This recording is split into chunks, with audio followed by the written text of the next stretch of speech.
O'zan akani uylariga ham keldik. Tilloday qilib, yangiday qilib chiqarib beraman. Qancha ekan? Pulingiz kerak yo'q. Pul kerakmi hozir? Qoldirmanglar, faqat yo'llaringiz oq bo'lsin. Alloh. Allohu akbar. Aka, xudo xolasa mashinangizni ham ketirib oldik. Endi bizaga shu mashinangizga ishonib topshirdingiz. Birinchidan katta rahmat. Ahvolini butunlay o'zgartirib, yangi ko'rinishda sizga mashinani topshiramiz. Hozir aytib o'tganingizdek, tirikchiligingiz shuning arkasidan ekan. Shu mashina arkasidan ekan.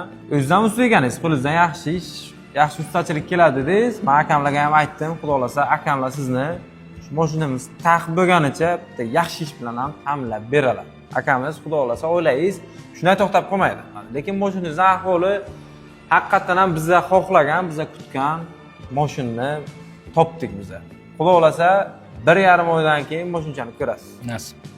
Akani o'zi pul topishlari hammasi faqat mana shu mashina arkasida ekan, tirikchiliklari, uyda 3 ta farzandlari bor ekan. Hamma tirikchilari shu mashina arkasida bo'lgani uchun men akamiz mard chiqdilar. Katta rahmat shu kishiga.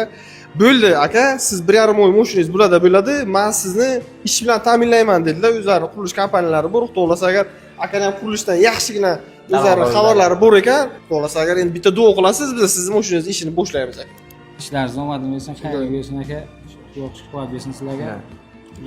Yaxshi kunga ko'rishaylik aka. Yaxshi chiqsa mashinamiz. Ilohim. Allohu akbar. Ham shu ehsonimizga agar o'z hissalaringizni qo'shmoqchi bo'lsangiz, shu videoga oddiygina like bosing, do'stlaringizga jo'natinglar. Mehr ko'zda dilxiralik bo'lmasin.